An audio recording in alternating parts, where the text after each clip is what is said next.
आज को 18 अध्याय को श्लोक 40 लाई पाठ करूँ हामी सबै मिलेर। न तदस्ते पृथिव्यां वा दिवि देवेषु वा पुनः सत्वं प्रकृतिजैर्मुक्तं यदेभिः स्यात् त्रिभिर्गुणैः। पदच्छेद न तत् अस्ति पृथिव्यां वा दिवि देवेषु वा पुनः सत्वं प्रकृतिजैः मुक्तं यत् एभिः स्यात् त्रिभिः गुणैः। हामीले हिजोका श्लोकहरूमा सुखहरू पनि धृति बुद्धि आदि गुणको आधारमा सात्विक राजस र तामस तीन प्रकारका यिनीहरूका प्रकारहरू हुन्छन् भन्ने कुरा हामीले सुन्यौं र अवश्यमेव हामीले अनुभव गर्यौं होला सात्विक सुख कस्तो हुन्छ, राजस सुख कस्तो हुन्छ र तामस सुख कस्तो हुन्छ। भगवान श्री कृष्ण भन्नुहुन्छ पृथिव्याम यो संसारमा यो पृथ्वीमा या जुन पनि दिवी स्वर्गमा वा अथवा देवेषु देवताहरूमा पुनः तथा यो सिवाय जहाँ पनि तत् त्यो कुनै पनि सत्वम वस्तु यस्तो न छैन, न अस्ति छैन, यत् जो प्रकृतिजै प्रकृतिबाट उत्पन्न भएका एभि यी तीन त्रिभि गुणैः तीन प्रकारका गुणहरूबाट मुक्तम स्यात् मुक्त होला। बडो सजिलो श्लोक छ, एकपल्ट पुनः ध्यान दिनुहोस्। भगवान श्री कृष्णले केही कुराहरू सात्विक राजस र तामस तीन प्रकारका हुन्छन् भनेर यो भन्नुभयो कि अब यस संसारमा कुनै पनि यस्ता वस्तुहरू पदार्थ यस्तो छैन जो प्रकृतिबाट उत्पन्न भएको सात्विक राजस र तामस गुणले ओतप्रोत नहोस्। यसका लागि भगवानले भन्नुभयो दिवी स्वर्गमा वा अथवा देवेषु देवताहरूमा पुनः फेरि जहाँ पनि यो पुनः जहाँ पनि को महात्माहरूले सुन्दर अर्थ लगाउनु भएको छ। यो संसार पृथिव्याम पृथ्वीमा, पृथ्वीमा भन्नुको अर्थ केवल यो भूमण्डलमा होइन, पृथ्वीदेखि मुनिका जो भूविवरहरू छन् अतल वितल सुतल तलातल महातल रसातल पाताल, यो सातै पातालमा र यो पृथ्वीदेखि माथि दिव्य स्वर्गमा गुरुजी श्री मंगलदासजी महाराजले गायत्री मन्त्रको अर्थ लेख्दाखेरि उहाँले अर्थ लेख्नु भएको छ, सात पाताल के ऊपर सात स्वर्ग है जान। गायत्री मन्त्रको अर्थ पद्यात्मक ढङ्गले गुरुदेवले विलेखन गर्नुभएको छ, बडा सुन्दर छ। सात पाताल के ऊपर सात स्वर्ग है जान, यानी भूरलोक, भूअरलोक, स्वर्गलोक, महरलोक, जनलोक, तपलोक र सत्यलोक, यी सातैवटा लोकहरूलाई स्वर्गलोक विशेष गरेर एकै नामले भन्नुपर्दा स्वर्गलोक पनि भनेको छ। त्यसकारण यी सम्पूर्ण लोकहरूमा अथवा यत्र तत्र जहाँ कहीं पनि वस्तु छ त्यो सम्पूर्ण वस्तुहरू यसमा सबै कुरो आयो प्रकृतिबाट, किनभने गुण प्रकृतिबाट उत्पन्न हुन्छ। अनि जीव आफ्नो सत्वलाई भुलेर जब प्रकृतिमा रलमलिन्छ अनि तीन गुणले युक्त हुन्छ, बाँधिन्छ, बन्धनले युक्त हुन्छ। त्यसकारणले भगवानले भन्नुहुन्छ यहाँनिर कि संसारमा यावन मात्र कुनै पनि यस्तो वस्तु छैन, कुनै पनि यस्तो तत्त्व छैन प्रकृतिद्वारा उत्पन्न भएका सतोगुण, रजोगुण, तमोगुणले युक्त नहुन्, यानी सब कुरोमा छ। त्यसै कारणले भगवद् गीताको मूल उद्देश्य हो जीवलाई गुणातीत बनाउने। तिमी गुणातीत बना, निस्त्रैगुण्यो भवार्जुन, हे अर्जुन तिमी निस्त्रैगुण्य त्रिगुणबाट रहित तिमी बना, गुणातीत शौच्यते, गुणातीत तिमी बना। किनभने जबसम्म गुणातीत हुँदैन तबसम्म बन्धनबाट मुक्त हुन सकिँदैन। बन्धनबाट मुक्त नभएपछि बार बार आवागमनको संसारको चक्रमा घुमिरहनु पर्दछ। यी कुराहरू भनिसकेपछि अब भगवान श्री कृष्णले विषयको अलिकति अर्को विषयतिर लगेर, किन भगवानले तीन तीन प्रकारका कर्म, ज्ञान इत्यादि कुराहरू भन्नुभएपछि अब ती कर्महरूलाई, नियत कर्महरूलाई त गर्नै पर्दछ। त्यसकारणले नियत कर्महरूलाई गर्दाखेरि अब भगवानले जुन व्यक्तिवाचक ब्राह्मण, क्षत्रिय, वैश्य, शूद्र यी के हुन् र यिनीहरूले गर्ने कर्तव्यहरू के हुन् यसको विषयमा जानुहुन्छ। आउनुहोस् 41वां श्लोकको पाठ गरौँ। ब्राह्मण क्षत्रिय विषाम शूद्राणाञ्च परन्तप कर्माणि प्रविभक्तानि स्वभाव प्रभवैर्गुणैः। ब्राह्मण क्षत्रिय विषाम शूद्राणां च परन्तप कर्माणि प्रविभक्तानि स्वभाव प्रभवैर्गुणैः। परन्तप, हे परन्तप अर्जुन, ब्राह्मण क्षत्रिय विषाम, ब्राह्मण, क्षत्रिय र वैश्यको च अनि शूद्राणाम शूद्रहरूको कर्माणि कर्मलाई स्वभाव प्रभवै स्वभावबाट उत्पन्न भएका गुणै तीन गुणद्वारा प्रविभक्तानि विभाग गरिएको छ। अब ब्राह्मण कस्तो हुन्छ, कसलाई ब्राह्मण भन्ने, वैश्य कसलाई भन्ने, क्षत्रिय कसलाई भन्ने र शूद्र कसलाई भन्ने भगवानले यति प्र्याक्टिकल ज्ञान दिनुभएको छ, अद्भुत ज्ञान दिनुभएको छ। एकपल्ट यो श्लोकलाई यसो हेर्नुहोस्, सजिलो श्लोक छ। भगवान भन्नुहुन्छ ब्राह्मण, क्षत्रिय, वैश्य र शूद्राणाम शूद्रहरूको कर्माणि कर्म स्वभाव प्रभवै आफ्नो आफ्नो स्वभावद्वारा उत्पन्न भएका तीन गुणको आधारमा प्रविभक्तानि विभक्त गरिएको छ।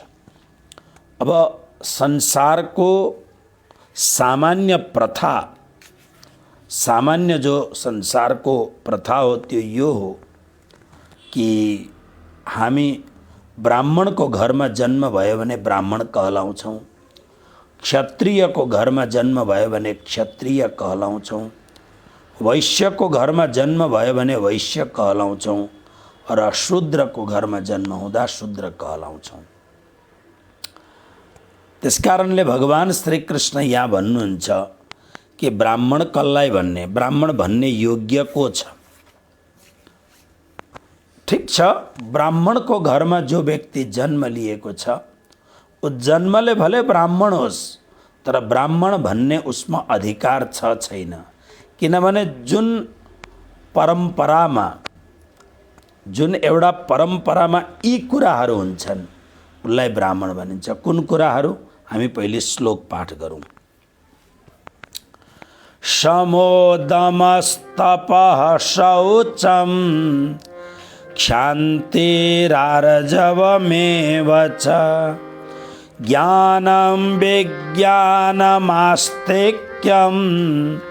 ब्रह्म कर्म स्वभावजम्।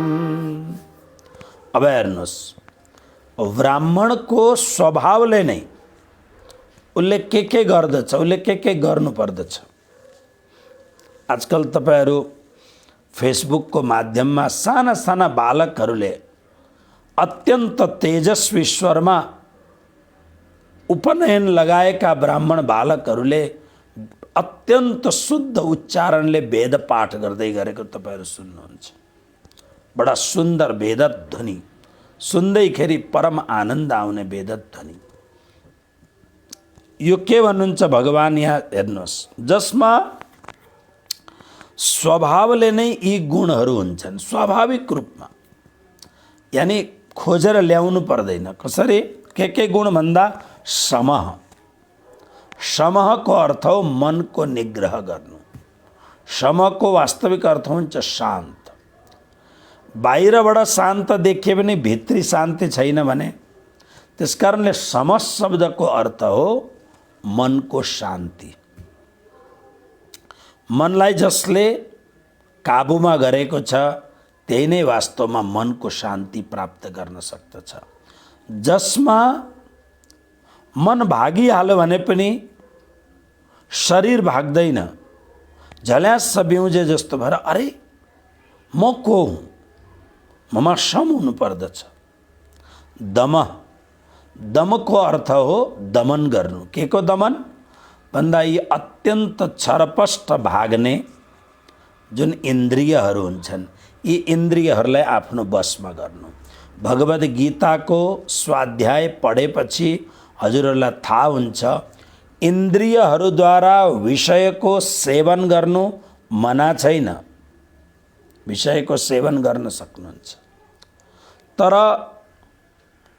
इन्द्रियहरू बौला कुकुर जस्ता नहुन्, पागल कुकुर जस्ता नहुन्। इन्द्रियहरूमा एउटा संयम हुन्छ, इन्द्रियहरूको एउटा आफ्नो योग्यता हुन्छ। त्यो योग्यताको अनुसारले इन्द्रिय जन्य सुखको उसले उपभोग गर्न सक्दछ। तसर्थ दम, दम यानी आफ्ना इन्द्रियहरूलाई जसले दमन गरेको छ, कन्ट्रोल गरेको छ। तपः, तपस्या। यहाँ तपस्याको अर्थ घोर तपस्या होइन, आफ्नो धर्म, आफ्नो आचरण, आफ्नो अनुकरणीय दिव्य परम्पराको पालन गर्दा कठिनाई आयो भने सहन गर्न सक्नु, यसको नाम हो तप। हिजो आज विशेष गरेर नेपालमा यति हाम्रो मान्छेहरू छाडा भएका छन्, सानो सानो लोभले क्रिस्चियनिटीमा गएर, कोही मुसलमानमा गएर उनीहरू आफ्नो धर्मान्तरण गरिरहेका छन्। कारण के हो यो भन्दा यसको सबैभन्दा ठुलो कारण हो कि साना साना प्रलोभनले स्वयं प्रलोभित भएर त्यता जानु। अर्को कुरो, आफ्नो धर्ममा कुनै यस्तो खालको आतंक आइलाग्यो भने त्यो धर्मको त्यो आतंक, त्यो धर्ममाथि भएको जुन आघात छ त्यसलाई सहन गर्न नसकेर अनि परिवर्तित हुनु। हेर्नुहोस् तपाईहरु, हाम्रो सनातन धर्मको विराट इतिहासलाई हेर्नुहोस्। लाखौं लाखौं व्यक्तिहरू जब यो सनातन धर्ममाथि मुसलमानहरूको, मुगलहरूको आतंक मच्चियो, त्यतिखेर मान्छेहरूलाई दुईटै मात्रै उनीहरूले भने कि या त तिमीहरू मुसलमान बन, होइन भने मृत्युलाई स्वीकार गर। तपाईहरुलाई आश्चर्य लाग्छ, पढ्नु होला। जसले स्वीकार गरेन आराले रुख काटे जस्तो गरेर जिउँदो मान्छेलाई टाउकोबाट काटेर काटेर दुई फ्याक बनाइदिए।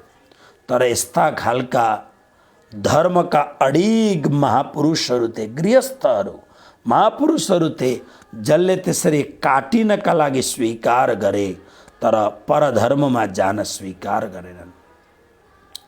यति अत्याचारी थिए यिनीहरू कि उनीहरूले मान्छेलाई किलै किला ठोकेर अनि ढुङ्गाले हानेर मारे। कति तकलिफ, कति दुःख, तर पनि उनीहरूले आफ्नो धर्मलाई छोडेनन्। स्वधर्मे निधनम श्रेयः परधर्मो भयावह। त्यसकारणले बडा गजबको कुरो छ।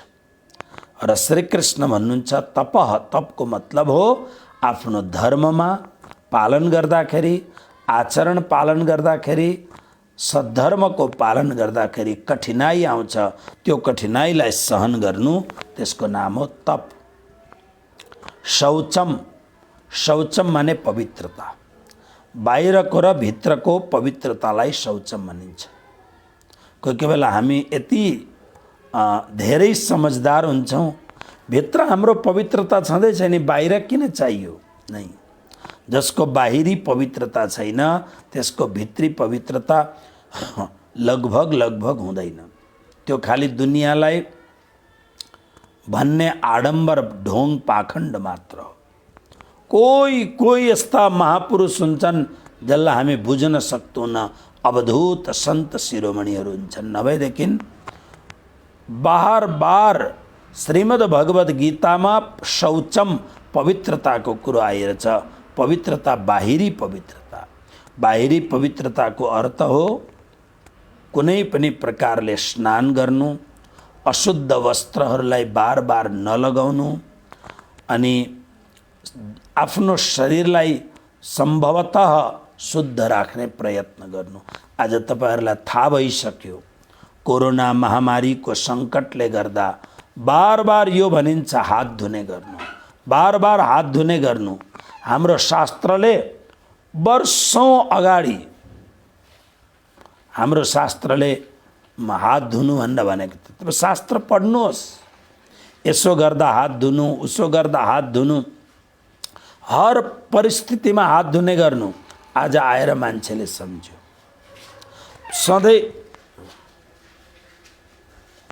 सधैँ तुरन्त कसैसँग हात नमिलाउनु, कसैसँग छिट्टो गएर अङ्गको सङ्ग नगर्नु। आज मान्छेले चाल पाए कोरोनाले गर्दा हात मिलाउने होइन, हात जोड्ने काम गरौँ टाढैबाट। यी सब कुरो रोगले सिकाउन थाल्यो। तर हाम्रा ऋषिहरूले यस्ता कैयौँ कुराहरू वर्षौंदेखि हामीलाई भनेको थियो, तर हामी मान्दैनथ्यौँ। तसर्थ बाहिर र भित्रको पवित्रता। शान्ति, शान्तिको अर्थ हो क्षमा गर्नु। कुनैले अपराध गर्यो, दण्ड दिने सामर्थ्य हुँदा हुँदै पनि दण्ड नदिने, क्षमा गरिदिनु। क्षमा बढनको चाहिए, क्षमा दिनु। यो बहुत ठुलो गुण हो। हामी क्षमा दिन बडा गाह्रो हुन्छ हामीलाई। हामीलाई त्यो उसको बदलामा केही भन्नु अथवा उसलाई केही गर्नु हामीलाई बडा ठिक लाग्दछ। त्यसकारणले भगवान भन्नुहुन्छ शान्ति। आर्जवम, सरलता। सरल, शरीरले पनि सरल, मनले पनि सरल, बुद्धिले पनि सरल हुनु। सरलता बहुत राम्रो गुण छ, तर मान्छे जानेर पनि सरल हुँदैन। विद्वान धेरै भयो भने, पैसा धेरै भयो भने, अरू विशेष कुनै कुलीन खानदान इत्यादिको छ भने घमण्ड अक्कड बहुत हुन्छ। हैन, सरलता हुनुपर्दछ। अक्कड तो मुर्दों में होती है भन्ने हाम्रोमा शेर भन्दछन्। अक्कड तो मुर्दों में होती है। त्यसकारणले सीधा एकदम सरलता हो। तर कुनै कुनै मान्छेहरू कस्तो हुन्छन्, बाहिरबाट हेर्दा बहुत सरल देखिन्छन्, तर भित्रबाट यति बाङ्गा, यति बाङ्गा, यति बाङ्गा हुन्छन्, खतरनाक बाङ्गा हुन्छन्। यो स्वीकार छैन प्रभुलाई। ज्ञानम, ज्ञान वेद शास्त्र आदिको ज्ञान जसमा छ। ब्राह्मण त छ तर ज्ञानै छैन केही पनि। तपाईको भन्दा म उपाध्याय ब्राह्मण, म एकदम उच्च कुलको ब्राह्मण हुँ, वेदको एउटा मन्त्र जान्दैन।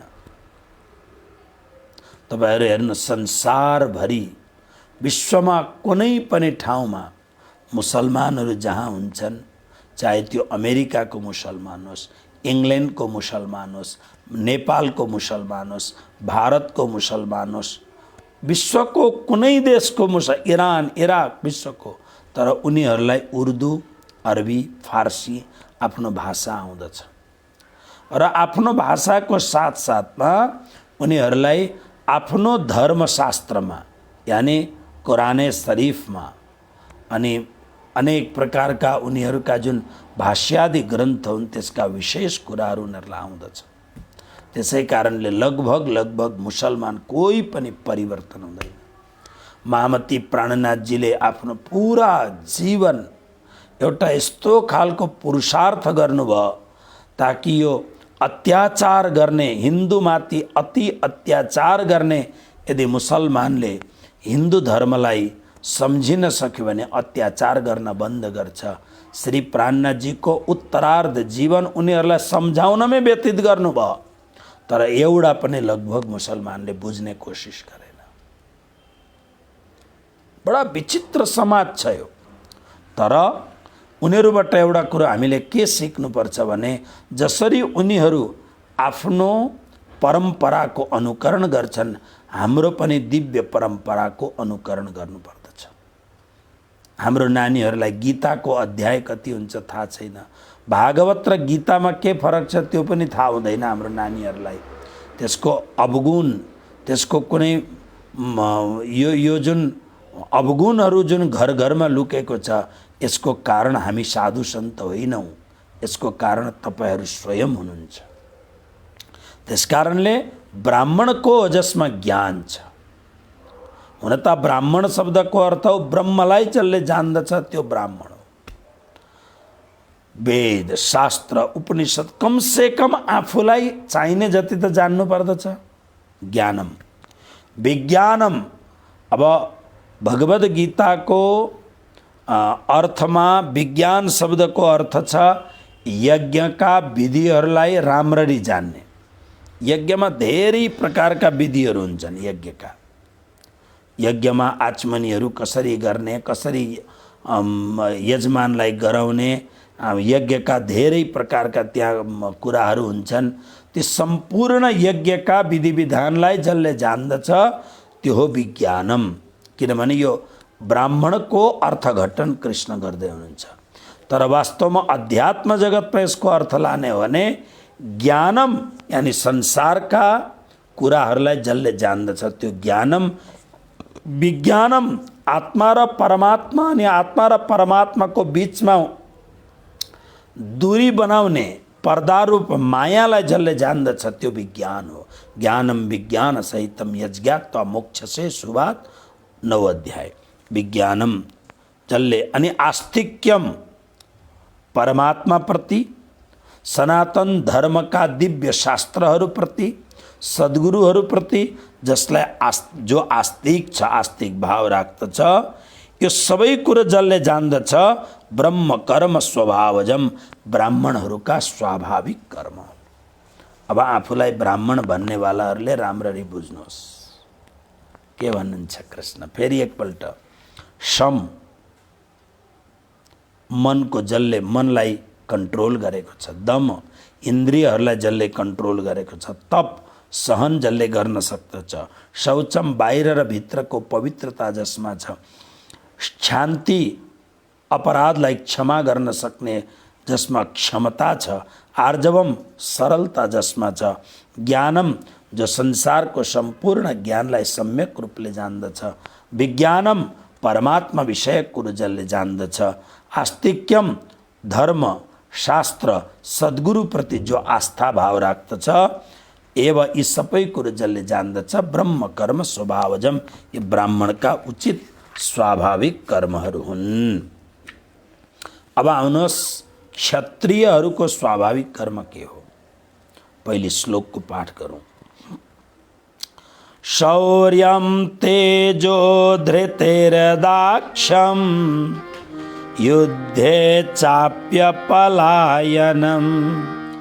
दानमेश्वरभावश्च क्षात्रं कर्म स्वभावजम्। शौर्यम, अब क्षत्रियहरूको स्वाभाविक कर्म कस्तो हुन्छ हेर्नुहोस्। शौर्यम, शौर्यम भनेको शूरवीरता। स्वाभाविक रूपले रोम रोममा शूरवीरता जसमा भरिएको छ। तेज, एक खालको आभा, एक खालको तेज प्रभाव, तेज। धृति, धैर्यता। दाक्षम, दाक्षम भनेको चतुरता। के को चतुर्याई भन्दा प्रजाहरूको सञ्चालन गर्न, राज्यको सञ्चालन गर्न, व्यवस्थालाई सुचारू रूपले सञ्चालन गर्न जसमा दक्षता छ। च अनि युद्धे अपि, अनि क्षत्रियको कुरा आउँदैछ।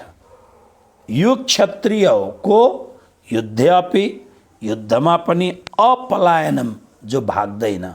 पलायनम माने भाग्नु, अपलायनम जो भाग्दैन, पीठ देखाउँदैन। अनि दानम, जो दान दिन्छ। च अनि ईश्वर भाव, ईश्वर भावको यहाँ मुख्य अर्थ हो स्वाभाविक रूपले शासन गर्ने भाव हुन्छ। परमात्मा प्रति आस्था त हुन्छै हुन्छ, तर यहाँ ईश्वर भावको अर्थ हो स्वाभाविक रूपले राजत्व हुनु। ईश्वर भाव यो चाहिँ क्षात्रम स्वभावजम कर्म, क्षत्रियहरूको स्वाभाविक कर्म हो। अब वैश्यहरूको स्वाभाविक कर्म के हुन्छ? श्लोक नंबर 44। कृषे गौरक्ष वाणिज्यम वैश्याकर्म स्वभावजम परिचर्यात्मकं कर्म शूद्रस्यापि स्वभावजम्। कृषि गौरक्ष वाणिज्यम एउटै शब्द हो। कृषि भनेको खेती गर्ने। अब यो अलिक पुरानो परम्पराको कुरो हो, तर पुरानो परम्पराको कुरो भए पनि आज पनि उत्तिकै यसको अर्थ ग्रहण हुन्छ। कृषि भनेको खेती गर्नु, गौरक्ष गाईको रक्षा गर्नु, अनि वाणिज्यम भनेको व्यापार गर्नु। जो व्यक्तिमा स्वाभाविक रूपले कृषि गर्ने स्वभाव छ, खेतीको काम जसलाई गर्न आउँदछ। गाईको रक्षा गर्नु, गाई शब्दले यहाँ मुख्य रूपले गाई त हुँदै हो, पशुहरूको रक्षा गर्नु यो पनि एउटा भाव यसमा हुन्छ। र वास्तवमा चाहिँ गाईको, किनभने गाई भनेको सनातन धर्मको संस्कृतिमा गाई पशु होइन।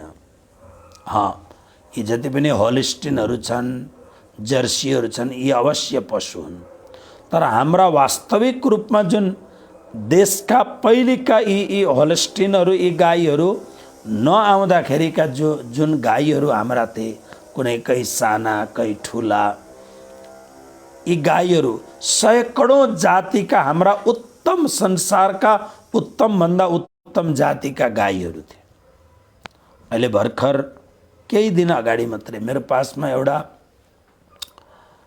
अमेरिकाको ठुलो व्यापारी, जसले गाईको दुधबाट भिन्न भिन्न प्रकारका परिकार बनाउँदछन्, हाम्रो आदरणीय रामबहादुर श्रेष्ठ, मनमाया श्रेष्ठको कान्छा छोरा सुमन श्रेष्ठ मेरो पासमा दर्शन गर्न आएर थिए। अमेरिकाको धेरै ठुलो व्यापारी हुनुहुने।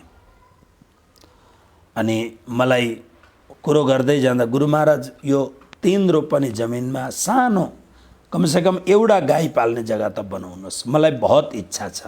मैले भने मलाई पनि बहुत इच्छा छ र इन्जिनियरहरूलाई म भन्नेवाला छु, कहीँ त एउटा सानो ठाउँ निकाल जहाँ एउटा गाई पाल्न राम्रो होस्, दर्शन गर्नुपर्छ। तर त्यो गाई दुध दिए नदिए पनि हाम्रो जुन वास्तविक परम्पराको गाई हो त्यो गाई पाल्ने। मन्दिर ठुलो बनिएपछि श्री ठाकुरजी प्रभुलाई भोग लगाउनका लागि एक मुठी दुध भयो भने भइहाल्यो नि। त्यतिखेर मैले उहाँलाई भने आज तपाईको पासमा अपरम्पार सम्पत्ति छ। नेपालमा हजारौं गौपालनको, किनभने उहाँहरूलाई धेरैभन्दा धेरै दूध चाहिन्छ। जति धेरै दूध हुन्छ त्यति उहाँहरू बजारमा आफ्नो प्रोडक्सन निकाल्न सक्नुहुन्छ। मैले एकछिन बसाएर भने अब यो पैसाको 2-3%, 2-3 अंश पैसाबाट हाम्रा मूल जो गाईहरू हुन्, गोवंश हो, यसको संरक्षणको लागि हित चिन्ता गर्नुहोस् तपाईँ। मैले दिमागमा राम्रो हालेर गएँ, तर मूल रूपमा अब व्यापारी हुन्, के सोच्दछन् भगवान जानुन्। तर म साधु, उनीहरूको गुरु, मैले राम्रो सम्झाएँ। गोवंश गोवंश भन्नाले फेरि पनि म भन्दछु, यी जति पनि विदेशी मूलबाट आएका गाईहरू हुन्, यी वास्तवमा गौ नामका पशु हुन्। यिनीहरू हाम्रो परम आदरणीय आचार्य कृष्णमणि महाराज जी त भन्नुहुन्छ, ये सब काव हैं, यी सबै काव हुन्, गाई होइनन्। गाई के हुन्? हाम्रो श्री 5 नौतनपुरी धाममा 300 गाई छन् यतिखेर। यो गाईको नाम हो गिर गाई। भारतका असली जातिका गाईहरू मध्ये एउटा गाई हुन्। ब्रह्म गाई हुन्छ, गिर गाई हुन्छ, धेरै जातिका गाई हुन्छ। गिर गाईहरूले बहुत दूध दिन्छन् र यो गाईको दूध घिउ पिउँदाखेरि, घिउ खाँदाखेरि मान्छेहरूको अनेक प्रकारको रोग नष्ट हुन्छ। अहिले विज्ञानले प्रमाणित गर्यो, यो गाईको घिउमा, यो गाईको दूधमा सुन मिसिएको हुन्छ, स्वाभाविक रूपले स्वर्ण भस्म मिसिएको हुन्छ। बहुत पुष्टकारक चीज हो। त्यसकारणले गौरक्षम, गाईको रक्षा गर्नु इत्यादि र व्यापार गर्नु। वैश्यहरूको स्वाभाविक, वैश्य कर्म स्वभावजम, स्वभावबाट नै जम, स्वभावबाट नै जन्मिएको कर्म यो वैश्यहरूको। तर गीतामा लेखिएका कुरालाई राम्ररी विचार गर्ने। कृषि भन्नाले आजको जुन कृषि हो त्यो होइन। जुन कृषिमा विषय विष छ, अहिलेको कृषि यति विषपूर्ण छ, तपाईलाई आश्चर्य लाग्दछ। आजकल बजारमा धेरै पैसा हुने मान्छेहरू अर्ग्यानिक वस्तुहरू खाने स्वभाव भएको छ। अर्ग्यानिक, लगभग अर्ग्यानिक सब्जीहरूलाई 3 गुना 4 गुना धेर पैसा लाग्छ। तपाईँ अमेरिकामा म बस्दा मैले देखेको छु, सामान्य टमाटरलाई 99 सेन्टमा 1 LB पाइन्छ भने अर्ग्यानिक छ भने $4 लाग्छ 1 LB को। $3 $4, यानी 4 गुना धेर महँगो हुन्छ। सायद हाम्रो देशमा पनि अर्ग्यानिक वस्तुहरू धेरै बिक्री हुन्छ होला। आजकल अर्ग्यानिकतिर अलिकति पढालेखा वर्ग उन्मुख भए जस्तो मलाई लाग्दैछ। आज हाम्रो शरीरमा अनेक प्रकारका जुन रोगहरू आइरहेका छन्, यी अनेक प्रकारका रोगहरूको हाम्रो शरीरमा आमन्त्रित हुनु भनेको सबै प्रकारको वातावरणले, कुनै पनि प्रकारको यस्तो छैन जहाँबाट तपाईँ बच्न सक्नुहुन्छ। हर प्रकारको चीजमा विष मिश्रित छ। मान्छे यति लोभी भयो, यति लोभी भयो, हर चीजमा तपाईँ दाल लिन जानुहोस् मिश्रित। अब नेपालमा आएपछि चिउरा खूब खाइन्छ। यहाँ चिउरा खानु पर्यो, ढुङ्गा यति धेरै लाग्दछ। चामलमा ढुङ्गा, यो ढुङ्गा चामलबाट स्वतः आएको मात्र होइन, व्यापारीहरूले विधिवत ढुङ्गा हाल्दछन् यसमा र वजन बनाउँछन् त्यसको। हर्दीमा अत्यन्त सामान्य वस्तुहरू मिक्स गर्नु, मरिचमा त्यस्तै खालका कुराहरू मिश्रित गर्नु, धेरै प्रकारका कुरा छन्।